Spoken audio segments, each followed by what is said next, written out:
Assalamualaikum warahmatullahi wabarakatuh. Saya Munifah dari semester 2 Prodi PAI. Saya akan menyampaikan makalah tentang kepramukaan yang diampu oleh Ibu Iva Nurlaila MPD. Kiasan dasar sistem dan metode. Latar belakang kiasan dasar dari kepramukaan adalah simbol-simbol yang digunakan dalam penyelenggaraan pendidikan kepramukaan. Penggunaan kiasan dasar sebagai salah satu unsur terpadu dalam pendidikan kepramukaan dimaksudkan untuk mengembangkan imajinasi sesuai dengan usia dan perkembangan yang mendorong kreativitas dan keikutsertaan peserta didik dalam setiap kegiatan pendidikan kepramukaan. Metode kepramukaan pada hakikatnya tidak dapat dilepaskan dari prinsip dasar kepramukaan, yang keterkaitan keduanya terletak pada pelaksanaan kode kehormatan pramuka. Metode kepramukaan sebagai suatu sistem terdiri atas unsur-unsur pengamalan, kode kehormatan, belajar sambil melakukan kegiatan, sistem berkelompok, kegiatan yang menantang dan yang mengandung pendidikan, kegiatan di alam terbuka, sistem tanda kecakapan, sistem satuan terpisah untuk putra dan untuk putri, dan sistem among yang merupakan subsistem terpadu dan terkait yang tiap-tiap unsurnya mempunyai unsur pendidikan yang spesifik dan saling memperkuat serta menunjang tercapainya tujuan. Rumusan masalah di sini akan saya sampaikan. Yang pertama adalah bagaimana kesukarelaan dalam gerakan pramuka. Yang kedua, apa itu janji dan ketentuan moral. Yang ketiga, apa itu sistem beregu. Yang keempat, bagaimana sistem tanda kecakapan. Yang kelima, apa saja permainan pendidikan. Yang keenam, apa itu kesesuaian jiwa. Yang ketujuh, apa itu keprasahajaan hidup. Dan yang terakhir, apa itu perkembangan rasa, karsa, dan karya.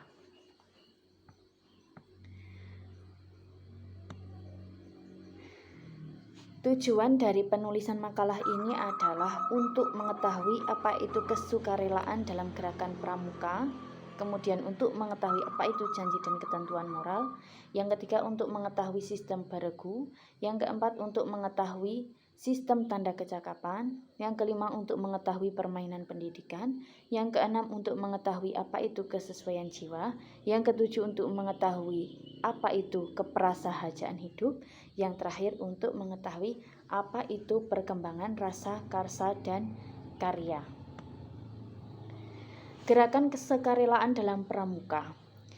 Kesukarelaan adalah salah satu dari prinsip-prinsip dasar metodik pendidikan kepramukaan berdasarkan ketentuan anggaran dasar dan anggaran rumah gerakan pramuka. Kesukarelaan merupakan perilaku atau perbuatan yang bukan alasannya paksaan atau tekanan-tekanan yang dilandaskan pada sifat-sifat ketulusan hati, tanpa pamrih, mengutamakan kewajiban daripada hak, pengabdian, dan tanggung jawab. Tujuan dari kesukarelaan adalah agar pendidikan kepramukaan itu masuk pada setiap aseptor didik sehingga menjadi pengabdi masyarakat yang menerima hati, tanpa pamrih, bertanggung jawab, dan mengutamakan kewajiban daripada hak. Kemudian pelaksanaan kesukarelaan yang pertama adalah harus menjadi dasar bagi seorang untuk menjadi anggota gerakan pramuka. Kemudian yang kedua adalah seseorang itu ialah anggota gerakan pramuka, mengenakan seragam gerakan pramuka, serta menggunakan hak-haknya sebagai anggota gerakan pramuka. Kesukarelaan itu akan timbul dan berkembang pada setiap aseptor didik dalam gerakan pramuka. Atas dasar uraian di atas tersebut, maka para pembina pramuka semua orang pintar, balik, cukup akal harus bisa membuat faktor-faktor yang sanggup menumbuhkan kesukarelaan pada setiap aseptor didik dalam proses pendidikan dalam gerakan pramuka. Pengertian janji dan ketentuan moral. Kode kehormatan pramuka yang terdiri atas janji yang disebut Satya Pramuka dan ketentuan moral yang disebut dengan Dharma Pramuka. Kode kehormatan pramuka dalam bentuk janji yang disebut Satya adalah 1. Janji yang diucapkan secara sukarela oleh seorang calon anggota gerakan pramuka sesudah memenuhi persyaratan keanggotaan. Yang kedua, tindakan langsung untuk mengikat diri secara sukarela, menerapkan dan mengamalkan janji. Yang ketiga, titik tolak memasuki proses pendidikan sendiri guna mengembangkan visi, mental, moral, ranah spiritual, emosional, sosial, intelektual, dan fisiknya, baik sebagai langsung maupun anggota masyarakat lingkungannya. Kemudian kode kehormatan pramuka dalam bentuk ketentuan moral yang disebut Dharma adalah yang pertama, alat proses pendidikan sendiri yang progresif untuk mengembangkan budi pekerti luhur. Yang kedua, upaya memberi pengalaman simpel yang mendorong anggota gerakan pramuka menemukan, menghayati, mematuhi sistem nilai yang dimiliki masyarakat di mana ia hidup dan menjadi anggota. Kemudian landasan gerakan pramuka untuk mencapai tujuan pendidikan melalui kepramukaan yang kegiatannya mendorong pramuka manunggal dengan masyarakat, bersikap demokratis, saling menghormati, mempunyai rasa kebersamaan, dan gotong royong. Kode etik organisasi dan satuan pramuka dengan landasan ketentuan moral disusun dan ditetapkan bersama hukum yang mengatur hak dan kewajiban anggota, pembagian tanggung jawab, dan penentuan putusan.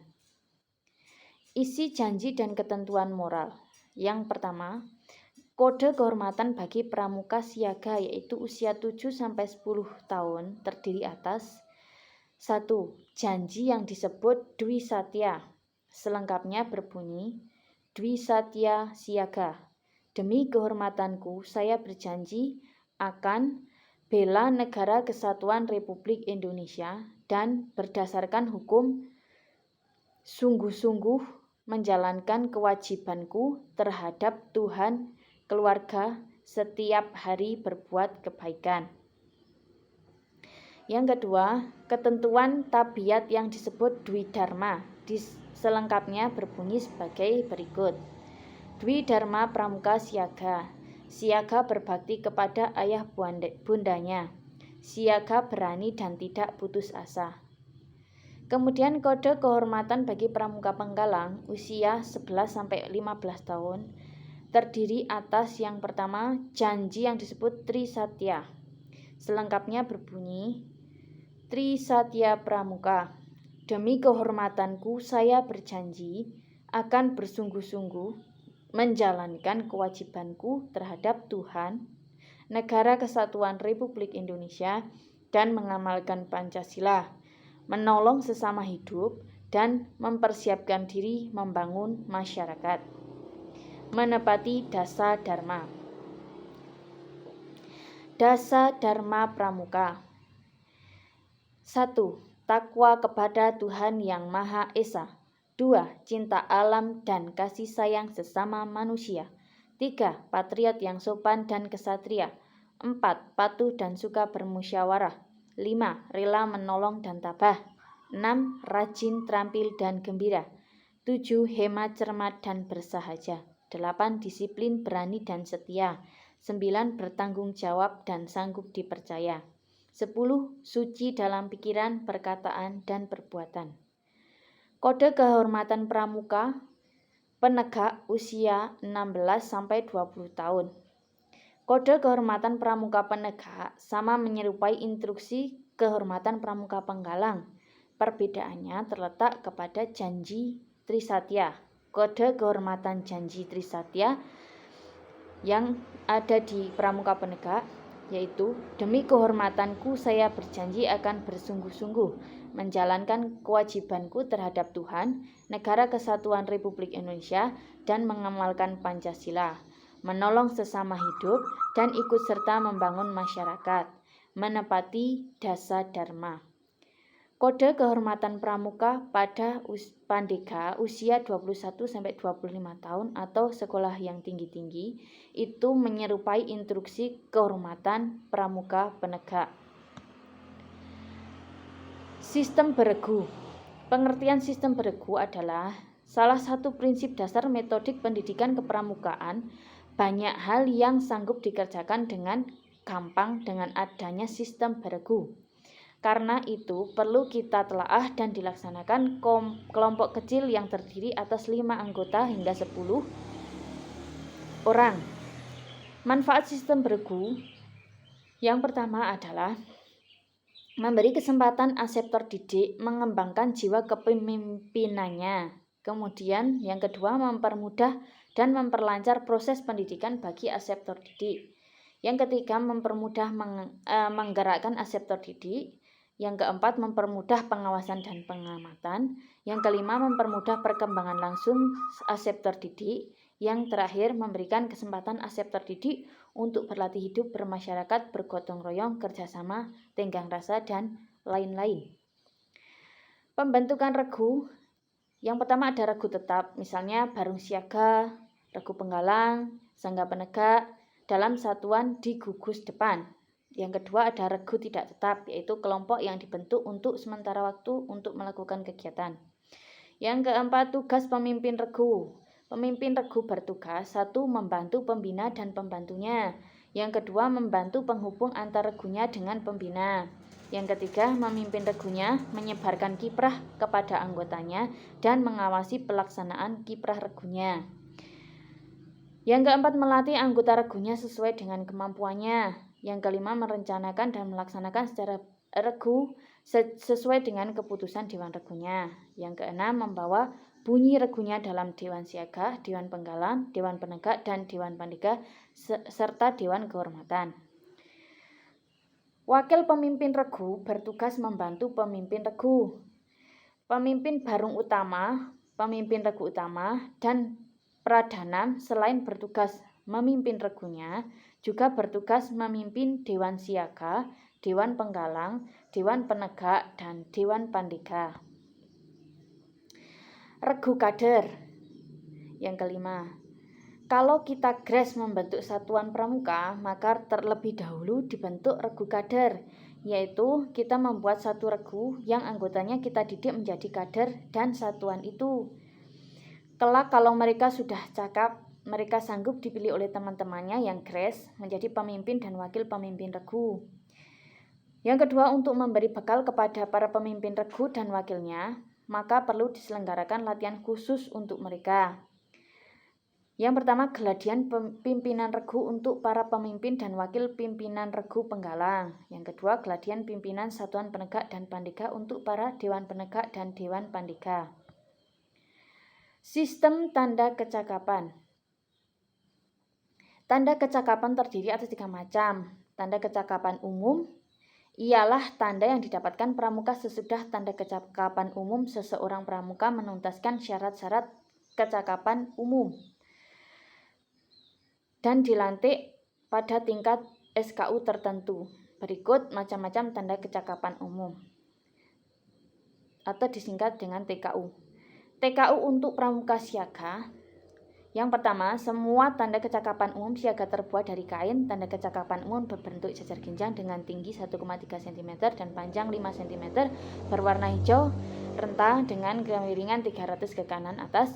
Terdapat tanda kelopak bunga kelapa yang mulai mekar, mulai keterbuka, berwarna putih, warna dalam, warna dasar, garis tepi berwarna hitam pada bentuk jajar ginjang. TKU untuk pramuka siaga terdiri atas TKU siaga muda, TKU siaga bantu, dan TKU siaga tata. Kemudian TKU untuk pramuka penggalang. Semua tanda kecakapan umum penggalang terbuat dari kain. Tanda kecakapan umum berbentuk abjad V, lurus dengan tinggi 1,3 cm, panjang 4,5 cm, berwarna dasar merah, membentuk sudut 120 derajat. Terdapat gambar mayang terurai dan bertangkai bunga 3 buah dan gambar abjad V lurus.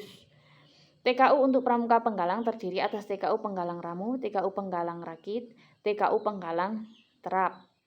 Kemudian TKU untuk pramuka penegak, semua tanda kecakapan umum penegak terbuat dari kain. TKU berbentuk trapesium dengan tinggi 7,5 cm dan panjang atas 4 cm, panjang bawah 5 cm, berwarna dasar hijau tua, terdapat gambar bintang sesuai bersudut 5, sepasang tunas kelapa yang berlawanan, dan terdapat goresan pena bantara atau laksana di bawah tunas kelapa tersebut. TKU untuk pramuka penegak terdiri atas TKU penegak bantara, TKU penegak laksana. TKU untuk pramuka pandega terdiri atas satu tingkatan, yaitu TKU pandega. Semua tanda kecakapan umum pandega terbuat dari kain. TKU berbentuk trapesium dengan tinggi 7,5 cm dan panjang atas 4 cm, panjang bawah 5 cm, berwarna dasar hijau tua. Terdapat gambar bintang bersudut 5, sepasang tunas kelapa yang berlawanan, dan terdapat goresan pena pandega di bawah tunas kelapa tersebut. Tanda kecakapan umum ini dipakai pada pakaian seragam pramuka dengan ketentuan TKU pramuka siaga dipasang di lengan baju sebelah kiri di bawah tanda barung. TKU pramuka penggalang dipasang di lengan baju sebelah kiri di bawah tanda regu. TKU pramuka penegak dipasang di pengecap baju sebelah kiri, kanan dan kiri.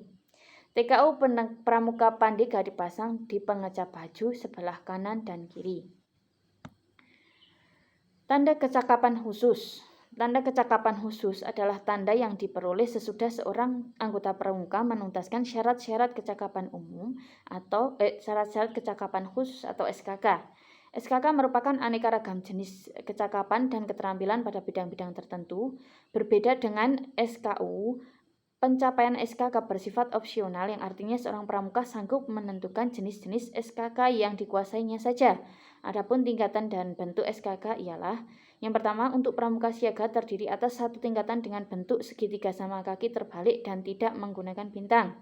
Yang kedua, untuk pramuka penggalang terdiri atas 3 tingkatan, yaitu purwa berbentuk bundar dengan bingkai berwarna merah, madya berbentuk persegi dengan bingkai berwarna merah, utama berbentuk segi 5 sama sisi dengan bingkai berwarna merah.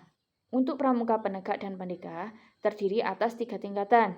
Purwa berbentuk bundar dengan bingkai berwarna kuning, madya berbentuk persegi dengan bingkai berwarna kuning, dan utama berbentuk segi 5 sama sisi dengan bingkai berwarna kuning. Tanda kecakapan Garuda. Tanda pramuka Garuda ialah tanda kecakapan yang tertinggi yang diberikan kepada aksep terdidik yang telah memenuhi syarat pramuka Garuda. Seorang sanggup menjalani syarat pramuka Garuda sesudah menuntaskan SKU tertinggi pada masing-masing golongannya. Tanda pramuka Garuda sesuai dengan syarat pramuka Garuda terdiri atas 5 golongan, yaitu golongan hijau yaitu untuk golongan pramuka siaga, golongan Garuda merah yaitu untuk golongan pramuka penggalang, Garuda kuning yaitu untuk golongan pramuka penegak, Garuda perak adalah untuk golongan pramuka pandega, dan Garuda emas yaitu untuk yang telah mencapai 3 kali pramuka Garuda dalam golongan yang berbeda. Kemudian ada permainan pendidikan, bisa dilakukan dengan pesan rahasia. Kemudian isi ruangan. Yang ketiga bisa bau dan harum. Kesesuaian jiwa. Kegiatan menarik yang mengandung pendidikan dalam kepramukaan dibagi kepada tujuan jasmaniah yaitu untuk perkembangan tubuh, kesehatan dan sebagainya, dan tujuan rohaniah untuk perkembangan jiwa, watak dan kepribadian. Kegiatan menarik yang mengandung pendidikan ini dipilih dan diatur sedemikian rupa sehingga mendorong peserta didik turut aktif mengikuti kegiatan, memecahkan masalah, dan aktif mengembangkan jiwanya. Keprasahajaan hidup. Keprasahajaan adalah prinsip pendidikan kepramukaan, maka pramuka harus belajar hidup sederhana dan wajar dengan cara pakaian seragam yang sama, susah bersama, senang bersama, senasib sepenanggungan, menggunakan apa yang ada dengan wajar, hidup sederhana di alam terbuka, membina kerukunan dan gotong royong, dan latihan hidup sederhana dalam perkemahan. Perkembangan rasa karsa dan karya. Yang dimaksud rasa adalah perasaan, diharapkan peka perasaannya. Yang kedua, karsa, niat atau kemauan, keinginan hati. Yang ketiga adalah karya atau perbuatan yang membuahkan hasil. Demikian yang dapat saya sampaikan, kurang dan lebihnya mohon maaf. Saya akhiri. Wassalamualaikum warahmatullahi wabarakatuh.